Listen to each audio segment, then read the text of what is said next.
삼화사는 신라 태종무열왕 1년 654년에 자장율사가 창건한 사찰입니다. 불교의 삼보 불법승을 상징하는 새송이의 꽃과 인연이 있는 절로 불교에서는 삼보를 모두 갖춘 성스러운 도량으로 여겨져 왔습니다.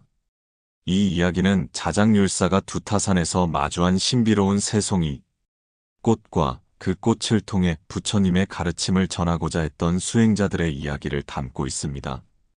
내용이 마음에 드신다면 좋아요와 구독을 눌러주시면 영상을 만드는데 큰 힘이 되고 부처님의 가르침이 더 널리 퍼질 수 있게 도와주시면 감사하겠습니다. 제1장 당나라에서 온 수행자. 장안성의 새벽 공기는 차가웠다. 대흥선사의 법당에서 울리는 목탁 소리가 아직 잠에서 깨어나지 않은 도시를 깨우고 있었다. 자장은 새벽 예불을 마치고 법당 처마 밑에 서서 떠오르는 해를 바라보았다. 그의 마음속에는 늘 고국 신라가 자리 잡고 있었다. 또 고국 생각에 잠기셨습니까? 동행하던 신라의 승려 원종이 다가와 물었다. 자장은 깊은 숨을 내쉬며 대답했다. 신라에서 온 편지를 받았네. 선덕 여왕께서 위중하시다고 하더군. 불교는 이제 신라에서 국교가 되었지만 아직도 많은 백성들이 진정한 가르침을 받지 못하고 있다고 하네. 자장의 눈에는 근심이 가득했다. 그는 신라 진골 출신으로 어린 시절부터 뛰어난 학문적 재능을 보였다. 하지만 세속의 영화를 뿌리치고 출가의 길을 선택했고 더 깊은 불법을 구하기 위해 당나라로 건너온 지 어느덧 7년이 되어갔다. 그날 오후 자장은 스승인 현장법사를 찾아갔다. 현장법사는 이미 자장의 마음을 읽은 듯했다. 스승님, 이제는 제가 돌아가야 할 때인 것 같습니다. 하지만 한 가지 큰 걱정이 있습니다. 어떻게 하면 우리 백성들에게 부처님의 가르침을 올바로 전할 수 있을까요? 어떻게 하면 그들의 마음속에 진정한 신심을 심을 수 있을까요? 현장법사는 잠시 눈을 감았다가 열며 말했다. 자장아, 네가 이곳에 온 지 7년이 되었구나. 그동안 너는 많은 경전을 익히고 깊은 선정을 배웠다. 하지만 가장 중요한 것은 아직 배우지 못했을지도 모르겠구나. 그게 무엇입니까, 스승님? 그것은 바로 삼보의 진정한 의미라네. 부처님과 법과 승가, 이 세 가지는 하나이면서 셋이요, 셋이면서 하나이니라. 내가 신라로 돌아가는 길에 반드시 새송이 꽃을 만나게 될 것이다. 그 꽃들은 내게 삼보의 진정한 의미를 일깨워줄 것이니라. 자장은 스승의 말씀이 무슨 뜻인지 완전히 이해하지 못했지만 깊이 마음에 새겼다. 그날 밤 그는 자신의 방에서 작은 등불 하나를 켜고 깊은 사색에 잠겼다. 다음 날부터 귀국을 준비하기 시작했다. 많은 스님들이 그를 배웅하러 나왔다. 특히 현장법사는 마지막으로 그에게 한 권의 경전을 건네며 말했다. 이 경전은 화엄경의 별권이니라. 그 안에는 삼보의 진정한 의미가 담겨 있다. 하지만 경전의 글자만을 보지 말고 내 마음속에서 피어나는 깨달음의 꽃을 보아라. 자장은 스승님께 깊이 절하고 마지막 인사를 올렸다. 그렇게 그의 귀국길이 시작되었다. 험난한 길이었지만 그의 마음은 이상하게도 평온했다. 마치 누군가가 그의 길을 인도하는 것 같은 느낌이 들었다. 제2장 두타산의 계시. 태종무열왕 1년 654년 봄, 동해의 거친 바람이 자장율사의 가사를 휘감았다. 7년 만에 귀국 후 그는 줄곧 북쪽으로 향하고 있었다. 그의 발걸음은 어떤 힘에 이끌리듯 두타산을 향했다. 스님, 앞으로 가시려거든 조심하셔야 합니다. 두타산은 영험한 기운이 있어 아무나 올라갈 수 있는 산이 아닙니다. 인근 마을의 한 노인이 걱정스러운 눈빛으로 말했다. 자장은 미소를 지으며 대답했다. 노인장의 걱정 감사합니다. 하지만 이 산이 저를 부르는 것 같은 느낌이 듭니다. 마치 오래전부터 정해진 인연이 있는 것처럼 말입니다. 실제로 자장은 당나라에 있을 때부터 꿈에서 이 산을 여러 번 보았다. 높이 솟은 봉우리와 깊은 계곡, 그리고 산 중턱에 어떤 터가 그의 꿈에 자주 나타났다. 산을 오르기 시작하자 이상한 일들이 벌어졌다. 봄이 깊어가는 시기였지만 산에는 아직 꽃 한 송이 피어 있지 않았다. 그런데 새들이 모여들어 그의 앞길을 인도하는 듯했고 바람은 그의 등을 밀어주는 것 같았다. 중턱에 이르렀을 때였다. 갑자기 짙은 안개가 몰려왔다. 자장은 잠시 걸음을 멈추고 염주를 들어 독경을 시작했다. 그때였다. 안개 속에서 은은한 빛이 새어나오기 시작했다. 이것이 스승님께서 말씀하신 안개가 걷히자 믿을 수 없는 광경이 눈앞에 펼쳐졌다. 바위 위에 세 송이의 꽃이 피어 있었다. 하나는 금빛으로 빛나는 연꽃이었는데 그 광채가 너무나 찬란해 눈이 부실 정도였다. 둘째는 순백의 연꽃으로 은은한 향기를 내뿜고 있었다. 셋째는 청록색 연꽃이었는데 마치 하늘의 빛을 담은 듯했다. 자장은 그 자리에 꿇어앉았다. 그의 눈에서는 눈물이 흘러내렸다. 7년 전 스승님의 말씀이 귓가에 울렸다. 세 송이 꽃을 만나게 될 것이다. 그때 갑자기 세 송이 꽃에서 빛이 뿜어져 나왔다.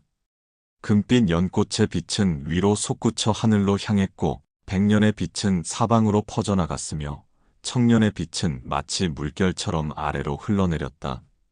그 빛들이 서로 어우러지며 한 폭의 장관을 이루었다. 자장은 깊은 선정에 잠겼다. 그의 의식이 점점 맑아지면서 꽃들이 전하는 메시지가 마음속에 스며들기 시작했다. 그것은 단순한 꽃이 아니었다. 부처님의 현신이었고 진리의 상징이었으며 수행자들의 깨달음을 상징하는 것이었다. 제3장 삼보의 현현. 석양이 산을 물들이고 있었지만 세 송이 꽃에서 뿜어져 나오는 빛은 더욱 강렬해졌다. 자장율사는 여전히 선정에 잠겨 있었다. 그때 놀라운 일이 일어났다. 세 송이 꽃에서 발산되는 빛이 하나로 합쳐지더니 그 안에서 장엄한 부처님의 모습이 나타난 것이다. 자장아. 부처님의 음성이 온 산천을 울렸다. 그것은 마치 1000개의 종소리가 울리는 것 같으면서도 한편으로는 어머니의 속삭임처럼 따뜻하고 부드러웠다. 당신께서, 부처님께서. 자장은 너무나 감격한 나머지 말을 잇지 못했다. 부처님의 모습에서는 자비로운 미소가 흘러나왔다. 그대는 이제 깨달았느냐? 그대가 찾던 것이 바로 여기 있노라. 금빛으로 빛나는 이 연꽃은 나의 현신이요. 모든 중생을 제도하고자 하는 자비의 상징이니라. 순백의 연꽃은 영원불변의 진리인 법이니 이는 모든 미혹을 걷어내는 지혜의 빛이니라. 그리고 청록의 연꽃은 이 가르침을 전하는 청정한 승가의 상징이니라. 부처님의 말씀이 이어졌다. 이 세 가지는 하나도 아니요 셋도 아니니라. 마치 이 꽃들의 빛이 하나로 어우러지듯 삼보는 둘이 아닌 것이니라. 자장아, 그대는 이제 이 진리를 신라의 백성들에게 전하라. 그때였다. 멀리서 들려오는 종소리에 자장은 선정에서 깨어났다. 하지만 그것은 실제 종소리가 아니었다. 그의 마음속에서 울리는 깨달음의 소리였다. 그는 이제 자신이 해야 할 일을 분명히 알게 되었다. 부처님의 자비와 지혜로 중생을 제도하고 진리의 법으로 그들을 이끌며 청정한 승가의 전통을 세워야 하리라. 이것이 바로 제가 당나라에서 구하고자 했던 참된 불법이었습니다. 자장은 다시 한번 세 송이 꽃을 바라보았다. 이제 그 꽃들은 단순한 꽃이 아닌 살아있는 부처님의 가르침으로 보였다. 그는 결심했다. 바로 이곳에 절을 세워 삼보의 가르침을 전하기로 한 것이다. 밤이 깊어갔지만 세 송이 꽃의 빛은 여전히 밝게 빛나고 있었다. 자장은 그 빛 아래서 밤새도록 불경을 독송했다. 그의 독경 소리는 산을 타고 멀리 퍼져나갔고 그 소리를 들은 산짐승들도 조용히 그 자리에 앉아 밤을 새웠다고 한다. 새벽이 되자 자장은 마지막으로 한 번 더 깊은 절을 올렸다. 그리고는 서서히 산을 내려가기 시작했다. 그의 발걸음은 이제 한없이 가벼웠다. 마음속에는 확신이 가득했다. 그는 이제 자신의 소명을 분명히 알게 된 것이다. 제4장 삼화사의 건립. 자장율사가 산을 내려와 인근 마을에 도착했을 때 마을 사람들은 이미 그를 기다리고 있었다. 전날 밤 산에서 비친 이상한 빛을 보고 모여든 것이다. 스님, 어젯밤 두타산에서 세 가지 색의 빛이 하늘로 치솟는 것을 보았습니다. 그것이 무엇이었습니까? 마을의 노인이 공손히 물었다. 자장은 잠시 생각에 잠겼다가 입을 열었다. 그것은 부처님께서 우리에게 보내신 귀한 메시지였습니다. 이제 이 땅에 성스러운 도량을 세워야 할 때가 왔습니다. 자장의 말에 마을 사람들의 눈빛이 빛났다. 한 젊은이가 앞으로 나섰다. 저희도 돕겠습니다. 저희 마을에는 뛰어난 목수들이 있고 석공들도 있습니다. 모두가 힘을 모아 절을 세우는데 동참하고 싶습니다. 그의 말이 끝나기가 무섭게 여기저기서 동참하겠다는 목소리가 터져나왔다. 어느새 마을 전체가 부처님의 도량을 세우는 성스러운 일에 참여하기로 마음을 모았다. 공사는 그날부터 시작되었다. 먼저 터를 닦는 일부터 착수했다. 놀랍게도 새송이 꽃이 피어있던 자리 주변의 바위들은 쉽게 움직였다. 마치 그 바위들도 절을 세우는 일을 돕는 것만 같았다. 이것 보십시오. 이 바위들이 마치 절의 기단을 만들기 위해 준비된 것 같지 않습니까? 석공들이 놀라워했다. 실제로 바위들은 마치 퍼즐 조각처럼 서로 잘 맞아들어갔다. 대웅전을 짓기 시작했을 때는 더 신기한 일이 일어났다. 커다란 들보를 옮기려 할 때마다 갑자기 바람이 불어와 도움을 주었다. 20명이 겨우 들 수 있는 큰 들보가 마치 깃털처럼 가볍게 느껴졌다고 한다. 부처님의 가피로구나. 자장율사는 미소 지었다. 그는 매일 공사 현장을 돌아보며 일꾼들을 격려했고 밤이면 그들을 모아 불경을 강론했다. 낮에는 망치 소리와 톱질 소리가 산을 울렸고 밤에는 독경 소리가 달빛 아래 퍼져나갔다. 특히 놀라운 것은 날씨였다. 그해 여름은 유난히 비가 많이 내렸다고 하는데 이상하게도 절을 짓는 동안에는 한 번도 공사를 방해할 만한 비가 내리지 않았다. 비가 내리더라도 항상 밤에 내렸고 아침이면 어김없이 맑은 하늘이 열렸다. 우리가 절을 짓는 게 아니라 절이 스스로 지어지는 것 같습니다. 한 목수가 감탄했다. 정말 그랬다. 필요한 자재는 언제나 적시에 구해졌고 어려운 공정도 신기하게 순조롭게 진행되었다. 마침내 대웅전의 기와를 올리는 날, 자장율사는 일꾼들을 모아놓고 말했다. 이 절의 이름은 사마사라 하겠습니다. 새송이 꽃으로 나타나신 부처님의 가르침을 전하는 도량이란 뜻입니다. 여러분들은 단순히 건물을 지은 것이 아닙니다. 부처님의 자비와 지혜, 그리고 수행자의 깨달음이 어우러지는 성스러운 도량을 세운 것입니다. 제5장 삼보의 기적. 사마사의 건립이 진행되는 동안 이 성스러운 도량에서는 수많은 기적 같은 일들이 일어났다. 그 중에서도 가장 놀라운 것은 삼성각을 지을 때의 일이었다. 스님, 이상합니다. 밤마다 누군가가 공사를 하는 것 같은데. 어느 날 아침 한 목수가 자장율사를 찾아와 말했다. 전날 저녁 해가 저물어 공사를 중단했는데 다음 날 아침에 보니 작업이 훨씬 더 진척되어 있었다는 것이다. 나도 밤마다 이상한 빛을 봤습니다. 마치 누군가 횃불을 켜고 일하는 것 같았어요. 다른 일꾼도 거들었다. 자장율사는 그날 밤 몰래 삼성각 공사 현장을 찾았다. 달이 떴을 때였다. 놀랍게도 처음 보았던 새송이 꽃에서 나왔던 것과 같은 빛이 공사장을 비추고 있었다. 금빛, 백색, 청색의 빛이 어우러져 마치 나처럼 밝았다. 그뿐만이 아니었다. 빛 속에서 희미하게 인형이 보였는데 마치 수백 명의 수행자들이 묵묵히 일하는 것 같았다. 그들은 실체가 없는 빛으로 이루어져 있었지만 분명히 삼성각을 짓는데 도움을 주고 있었다. 자장율사는 깊은 감동에 빠졌다. 부처님, 진정 이곳이 삼보의 도량이 될 것임을 보여주시는 것이겠지요. 이런 신비로운 일은 계속되었다. 법당에 모실 불상을 만들 때는 더욱 놀라운 일이 일어났다. 불상을 만들던 조각승이 깊은 선정에 들었다가 깨어나 보니 불상의 얼굴이 완성되어 있었던 것이다. 그것은 그가 평생 추구했던 가장 완벽한 부처님의 모습이었다. 저는 분명 선정에 들었을 뿐인데 제 손이 저절로 움직였다고 할까요? 마치 누군가가 제 손을 이끌어준 것 같았습니다. 조각승은 떨리는 목소리로 말했다. 그의 눈에는 맑은 눈물이 고여 있었다. 향로를 만들 때도 기이한 일이 있었다. 대장장이가 쇠를 녹이다가 잠시 한눈을 판 사이에 향로가 완성되어 있었다. 그것은 마치 하늘에서 내려온 것처럼 완벽한 모양이었다. 향로의 표면에는 세 송이 연꽃이 정교하게 새겨져 있었다. 제가 평생 만든 것 중 가장 아름다운 향로입니다. 하지만 이것은 제 솜씨가 아닙니다. 분명 부처님의 가피일 것입니다. 대장장이는 고개를 숙이며 말했다. 절을 짓는 동안 일어난 이런 기적 같은 일들은 입에서 입으로 전해졌다. 소문을 들은 많은 사람들이 찾아왔고 그들은 모두 사마사가 평범한 절이 아님을 직감했다. 특히 병이 있는 사람들이 절 마당에서 잠시 쉬었다 가면 병이 나았다는 이야기도 퍼져나갔다. 자장률사는 이런 일들을 보며 깊이 감사했다. 이것이 바로 삼보의 힘이구나.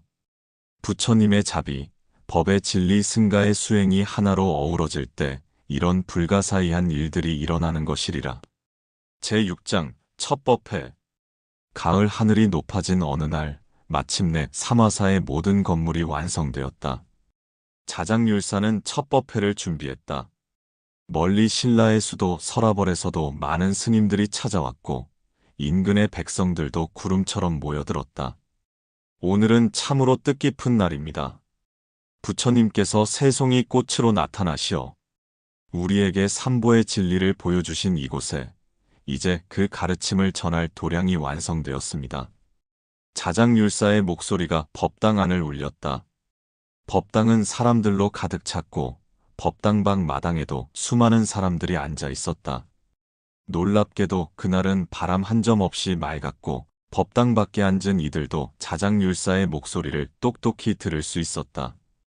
여러분, 부처님께서는 우리에게 세 가지 보배를 주셨습니다. 첫째는 부처님 자신이시요. 둘째는 부처님의 가르침인 법이며 셋째는 그 가르침을 전하고 실천하는 승가입니다. 이 세 가지가 바로 삼보입니다. 자장률사는 잠시 말을 멈추고 법당을 둘러보았다. 모든 이들의 눈이 그를 향해 있었다. 그런데 이 삼보는 따로 떨어진 것이 아닙니다. 마치 이 절을 지을 때 보았던 세 송이 꽃의 빛이 하나로 어우러졌듯이 삼보 또한 하나입니다. 부처님의 자비는 법으로 나타나고 법은 승가를 통해 전해지며 승가는 다시 부처님의 자비를 실천합니다. 그때였다. 갑자기 법당 안이 환해졌다. 처음에는 모두 창문으로 비치는 햇살이라 생각했다. 하지만 곧 그것이 다른 빛이라는 것을 알아차렸다. 금빛, 백색, 청색의 빛이 법당 안을 가득 채우기 시작한 것이다. 아! 참석한 모든 이들이 탄성을 질렀다. 그들의 눈앞에서 세 가지 빛이 서서히 어우러지더니 마치 꽃비가 내리는 것 같은 광경이 펼쳐졌다. 법당 안의 모든 이들의 머리 위로 작은 연꽃들이 빛으로 피어났다가 사라졌다. 한 노인이 벅찬 목소리로 외쳤다. 제 오랜 병이, 제 병이 나았습니다. 다른 이들도 저마다 놀라운 경험을 말하기 시작했다. 어떤 이는 오랫동안 괴로워하던 마음의 번뇌가 씻겨 나가는 것을 느꼈다고 했고, 또 어떤 이는 처음으로 부처님의 가르침이 가슴 깊이 와 닿았다고 했다. 자장률사는 조용히 미소 지었다. 이것이 바로 삼보의 힘입니다. 부처님의 자비는 모든 이의 고통을 덜어주고 법의 진리는 미혹한 마음을 밝혀주며 승가의 수행은 그 가르침을 영원히 이어갑니다. 제7장 영험한 기도처.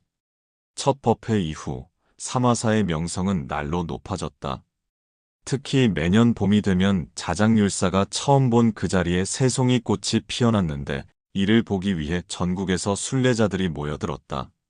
스님, 저는 그저 꽃을 보고 싶어 왔는데 이상하게도 제 마음속에 있던 모든 번뇌가 사라지는 것 같습니다. 어느 날 멀리 백제에서 온 한 순례자가 말했다. 자장률사는 고개를 끄덕였다. 그 꽃들은 보는 이의 근기에 따라 다르게 보인다고 합니다. 지금 당신께서는 금빛 연꽃이 가장 밝게 보이지 않습니까? 순례자는 놀란 표정을 지었다. 어찌하셨습니까? 정말 그렇습니다. 새송이 꽃 중에서 금빛 연꽃이 가장 찬란하게 보입니다. 자장률사는 부드럽게 미소 지으며 설명했다. 금빛 연꽃은 부처님의 자비를 상징합니다. 당신의 마음속에 있는 번뇌를 없애기 위해서는 지금 부처님의 자비가 가장 필요한 때이기 때문입니다. 또 다른 날에는 젊은 수행자가 찾아왔다. 그는 100년을 가장 선명하게 보았다고 했다. 그대는 지금 진리를 찾고 있군요. 100년은 법의 상징입니다. 부처님의 지혜로운 가르침이 그대를 인도할 것입니다. 청년이 가장 밝게 보이는 이들도 있었다. 그들은 대부분 수행의 길에서 방황하는 이들이었다. 청년은 승가의 상징입니다. 그대들에게는 지금 올바른 스승과 도반이 필요한 때입니다. 특히 놀라운 것은 새송이 꽃이 피어나는 그 자리에서 기도를 하면 모든 소원이 이루어진다는 소문이 퍼진 것이다. 하지만 자장률사는 늘 이렇게 말했다. 진정한 소원은 마음속에서 피어나는 것입니다. 새송이 꽃은 우리 모두의 마음속에 있는 부처님의 성품을 일깨워주는 것일 뿐입니다. 어느 날은 한 어머니가 병든 아이를 안고 찾아왔다. 밤새 꽃 앞에서 기도를 올리던 어머니는 새벽녘에 잠시 선잠이 들었다. 그때 꿈에서 새송이 꽃에서 빛이 뿜어져 나와 아이를 감쌌다. 잠에서 깨어보니 아이의 열이 씻은 듯이 내리고 안색이 밝아져 있었다. 이것은 분명 부처님의 가피입니다. 하지만 더 중요한 것은 어머니의 지극한 마음입니다. 그 마음이 부처님의 자비를 움직인 것입니다. 자장률사의 말에 어머니는 눈물을 흘리며 절을 올렸다. 제8장 세 가지 서원. 깊어가는 가을, 자장률사는 모든 대중을 모아놓고 사마사의 미래에 대해 이야기를 나누었다. 달빛이 은은히 비치는 법당에서 그의 목소리는 무겁고도 진중했다. 오늘 여러분과 함께 사마사의 미래를 위한 세 가지 서원을 세우고자 합니다. 이는 단순한 약속이 아닌 부처님 앞에서 우리가 맺는 엄숙한 서약이 될 것입니다.